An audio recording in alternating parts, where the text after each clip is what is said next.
Bem, não é novidade para ninguém que eu tenho um carinho especial por Pokémon, ainda mais que eu cresci com essa franquia. Crescia a ver animes de Pokémon, jogar por exemplo Pokémon Earth Gold no meu Nintendo DS. Coleciono também até aos dias de hoje cartas de Pokémon e também peluches, por isso sou um grande fã de Pokémon. Só que, como vocês sabem e muito bem, faz praticamente 5 meses que não trago um vídeo de algo de terror de Pokémon, sendo que o último foi sobre BRVR. E assim como Sonic, Mario, My Little Pony e entre outras franquias, Pokémon também é repleto de creepypastas, no qual são nomeadas e chamadas de Poképastas. E acho que eu não preciso dizer a ninguém que eu sou muito fã do modo Hypno. Pois é pessoal, há uns anos atrás saiu o mod do Hypno que depois foi cancelado e agora pelo que vejo voltou e está em produção. Mas numa dessas músicas desse mod em específico tinha uma música chamada Isotope, Isotope. Sei lá como é que se diz. E nessa música que ao que tudo indica de fundo, apresentava uma atmosfera avermelhada com certos erros. Ou seja, um mundo todo despedaçado por bugs. E por falar em bugs, nós enfrentamos um Red. Mas não é um Red qualquer, e sim Glitchy Red. É uma versão do Red que é o protagonista que controlamos no Pokémon Fire Red. Olha só esse jogo de palavras. Ele assim de aspecto parece um personagem super hiper mega frio, com um olhar intimidador. E quando ele enlouquece, todo o corpo dele fica repleto de falhas ou glitches, como quiserem chamar. E é hoje que nós vamos ver essa creepypasta do Glitchy Red, que ao que tudo aparenta já é uma história bem antiga. Então, com toda essa informação, peguem nas pipocas, desliguem as luzes e vamos ver o que se trata a creepypasta do Glitchy Red.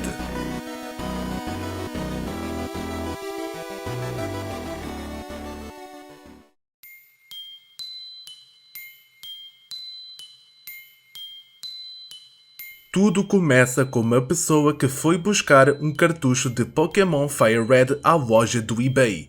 Ele fez isso para alterar qualquer coisa nesse cartucho, para não afetar o cartucho antigo de Fire Red. Sim, ele tinha um Fire Red e comprou outro com esse propósito. Após ter ido buscar esse cartucho, ele foi fazer uma comparação e ele assim de caras sabia que era falsificado ou produzido em outro lugar. Na foto conseguimos ver que o adesivo não se encaixa na frente do cartucho e também o plástico vermelho é barato e quase transparente. Sem demoras, ele liga o seu Game Boy Color com esse cartucho inserido. Só tinha uma única opção que seria o novo jogo. A parte curiosa disso é que não tinha nenhuma marca de desgaste por terem inserido em algum outro Game Boy ou qualquer coisa que indicasse que tinha sido usado. Então ele parte para a jogatina sem problemas nenhuns. Semanas depois, ele perdeu esse Game Boy Color e não tinha outra solução a não ser em jogar noutro Game Boy, o Game Boy Advance SP. Vamos chamar isso apenas de SP para ser fácil. Quando ele iniciou esse jogo, estranhamente, a tela retroiluminada do SP dele apaga. Ele achou isso estranho, considerando que a configuração mais baixa da tela do SP dele era mais brilhante do que a configuração alta em todos os SPs dos amigos dele. Pois, ele estimava muito bem das suas coisas e era improvável que a luz de fundo fosse acabar tão cedo. Mas assim que ele mudou de jogo para, por exemplo, Pokémon Sapphire, a tela acendeu novamente, como se nada tivesse acontecido. Outro fato interessante é que vocês se lembram quando eu tinha dito que ele tinha 2 Fire Reds? Então, ele jogou o Fire Red original dele nesse SP e também não tinha dado esse problema que o outro Fire Red pirata deu. Ele apenas só achou que aquele estava muito mal feito. Ele também tinha conhecimento de outras creepypastas que tinham feito sobre Pokémon, que continha vários erros também, e que, na opinião dele, tudo era uma porcaria. Só que, no entanto, quando ele jogou nesse Fire Red esquisito, ficou bem na cara que tinha muitos erros no jogo. Para além do adesivo e do plástico desse cartucho, o jogo era completamente instável. E ele tinha plena certeza que tudo isso foi corrompido por conta dos dados copiados do jogo. Então, era só ter cuidado ao jogar ou ele travava na hora. Ele aqui na história deu vários exemplos desses erros. Erros como os gráficos ao redor do Red que se transformavam em grandes barras coloridas e o jogo parava. E a música de fundo parava na nota em que tinha chegado e tocava um chiado agudo e estático até ele reiniciar. Isso acontecia sempre que tentava ir na bicicleta dele dentro de um prédio ou numa caverna. Mas claro, nem tudo é péssimo, pois agora o Red também consegue comunicar.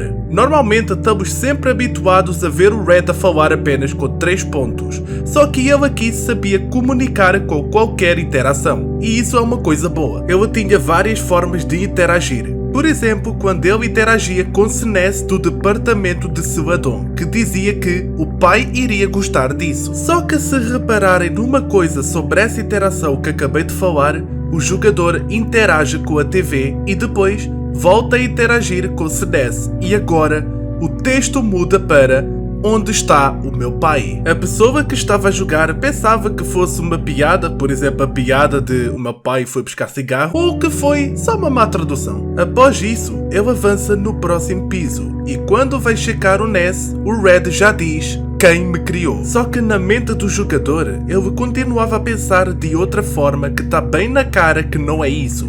Ele pensava que fosse um hacker que tivesse adicionado isso ou uma alteração na história em que o Red se apercebesse que era um personagem de um jogo de Pokémon. Pensamento bem profundo, mas inocente ao pensar que nada de mal iria se passar. Ele ao avançar no jogo, chegou ao ponto de que ele tinha que usar o surf em que vai de Cinnabar para Seafoam Island. Só que os bugs começaram a piorar, até mesmo distorcendo o mapa como se fosse o famoso Glitch City, e o Red acabava por viajar pelo mar, contra uma árvore ou uma casa em que não pudesse se mover mais. Uma das coisas que a história deixa bem explícita é que o jogador sabia sobre Glitch City e o Missigno, pois ele já tinha feito esse bug num Game Shark passado. Então ele consegue voltar para Cinnabar. Ele, sabendo sobre Glitch City e Missigno, ele tenta fazer várias formas de escapar desses glitches, até que chega numa parte em que entra na mansão de Pokémon, em que ele é recebido com o seguinte texto: "Boa tentativa, Red." E agora sim é que vem a parte estranha. Eu podia dizer que ele disse isso para ele mesmo, mas o jogador nomeou o Red com letras em Caps Lock. E a fala chama o Red exatamente com Caps Lock e não o nome normal. O que deixou ele chateado é que o Red tinha dito isso após ele ter tentado o bug do Missigno, sem sucesso. E foi quando o jogo travou e ele tinha que reiniciar. Ele não tinha guardado o jogo desde a tentativa do glitch do Missigno, mas quando ele ligou novamente, ele estava de volta à mansão, exatamente onde a caixa de texto surgiu. Então, ele joga lentamente com medo, até mesmo com luzes ligadas, e ainda a jogar no SP dele. As coisas só ficaram mais bizarras depois de ele sair dessa mansão em que do nada surge uma caixa de texto sobre a zona Safari, a dizer que o tempo acabou. Depois de ter clicado no A, o Red aparece no balcão de Safari com os atendentes a perguntar se correu tudo bem. A única coisa que o jogador pensava é que ao sair por aquela porta, ele ia acabar num Glitch City, mas não. Ele sai do Safari e do nada chega a Pallet Town. Sim, onde tudo começa o Fire Red. Então, mais uma caixa de texto aparece. "Este não é o meu lugar. Fui enganado." Agora pensem comigo. Qual seria a vossa reação em Pallet Town ao ver essa caixa de texto, mas sem a música habitual tocando? Medonho, né? Ele só pensava em tirar o Red dali, mas nada funcionava. Então ele vai ao menu e tenta pensar em usar o Fly, já que ele capturou um Pidgeot com esse propósito. Mas de todos os Pokémons, esse Pidgeot desapareceu e foi substituído por um Raticate com o nome de Bull, que, caso vocês não saibam, Bull é o rival do Red e ele possuía um Raticate. Esse Raticate tinha ataques inimagináveis e também estava envenenado. Como óbvio, nós íamos ao bag para buscar um antídoto para curar o Raticate, mas é quando, estranhamente, o menu é fechado do nada. Ele já consegue mover o Red e, em alguns passos, uma caixa de texto surge. Nós matamos essa coisa. E na decisão do jogador, ele volta à party e agora, nem o Pidgeot, nem o Raticate, agora é só uma ranhura vazia. Entre outras coisas, mais cenas estranhas se passaram no jogo, tudo com o Red a impedir de se mover. É como se aquele Red tivesse liberdade de se mexer sem alguém controlar. Vale lembrar que ele também já mudou de jogo daquele Fire Red esquisito para o Fire Red original e a mesma porcaria continuava a acontecer. O mesmo também posso dizer que ele, quando mudava para Saphir, mais coisas estranhas aconteciam, o que fez ele parar de jogar. Passado algum tempo, ele volta a jogar e parece que as coisas voltaram à normalidade. Ele estava em Pallet Town e ainda sem Raticate ou Pidgeot, mas de resto, tudo normal. Ele foi ao centro Pokémon e acessou o PC, e felizmente, lá estava o Pidgeot guardado.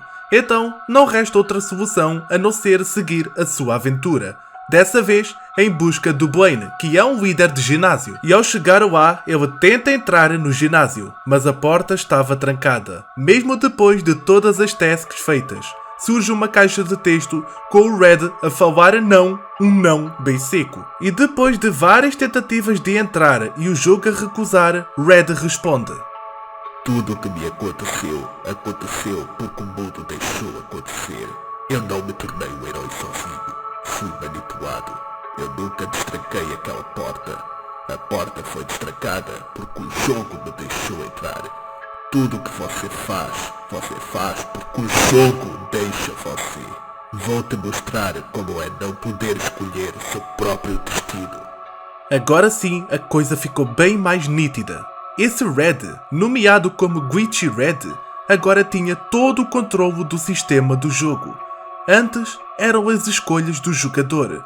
Agora são as escolhas desse Red. O jogador, no seu desespero, foi até para Fuxie e até para Lavender. Quando ele saiu de Lavender, o Red volta a recusar a saída dele. Por alguma razão, o Red deixou usar o Foi do Pidgeot para Cinnabar, onde ele acabou exatamente na Glitch City onde se faz esse bug. E tem outra cena bizarra. O jogo obrigava esse jogador da Glitch City a fazer um save nessa região. O jogador, de tão desesperado que estava, ele desligou. Quando ele volta, ele continua na Glitch City. Ou seja, desligar não solucionou rigorosamente nada. E tem mais, os únicos Pokémons que ele tinha era Pidgeot e o Kadabra. Pidgeot porque tinha Fly e o Kadabra porque tinha o Teleporte. Ambos os ataques foram mudados para Cursed, não o ataque Curse. Ele abre o menu e adivinhem, o Red torna a falar, mas desta vez uma justificação séria. Você vai ficar aqui comigo, Red. Eles me substituíram porque eu estava com defeito e não era bom o suficiente. Eu pensei que esta era a minha história, mas eu sou apenas um personagem em um videogame. Eles tiraram tudo de mim. Minha voz, minha liberdade, meu legado. Eles me substituíram pelo garoto de olhos castanhos. Agora tudo está explicado. Essa fala que Glitchy Red disse, ele está a mencionar como, por exemplo, toda a aventura dele em Fire Red para no final ser substituído por outro protagonista. Sim, ele está a falar dos outros jogos depois do Fire Red. Engraçado que ele devia ficar orgulhoso por ele ser um dos bosses mais difíceis de Pokémon no Earth Gold ou Soul Silver, mas fazer o quê? Por alguma surpresa, agora o jogo deixa ele se mover livremente, mas aos poucos a tela foi ficando escura em volta do jogador, onde surge a pergunta.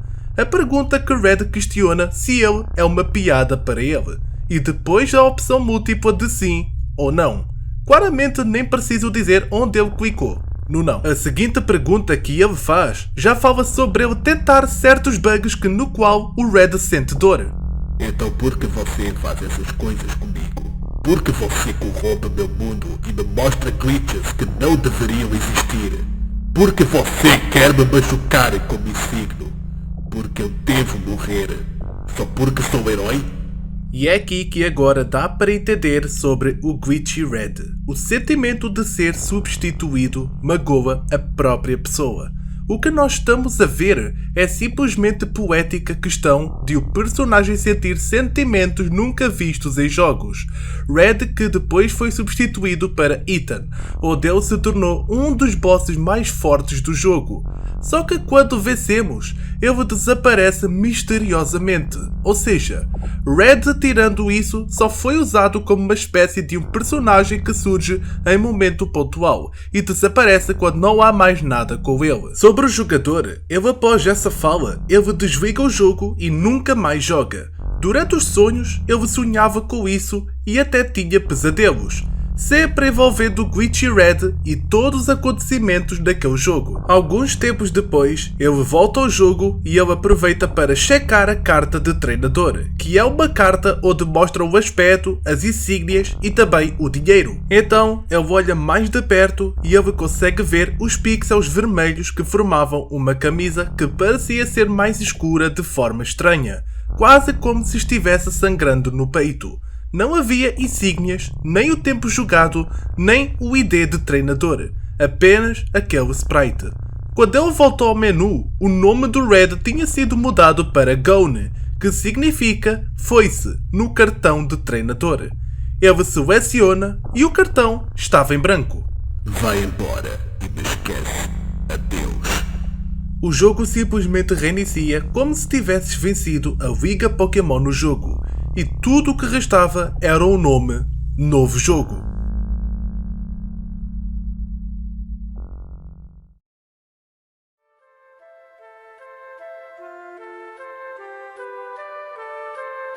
Essa foi a creepypasta do Glitchy Red, e tenho que dizer que foi muito interessante o conceito de o próprio personagem que fica o jogo inteiro calado sem dizer uma única palavra, começar a comunicar de forma esquisita, demonstrando quão está farto de ser controlado. Fico contente também Friday Night Funkin', através dos mods, entregar um reconhecimento absurdo de creepypastas menos faladas. Gosto da história, mas podia ser muito melhor. Diria uma creepypasta decente.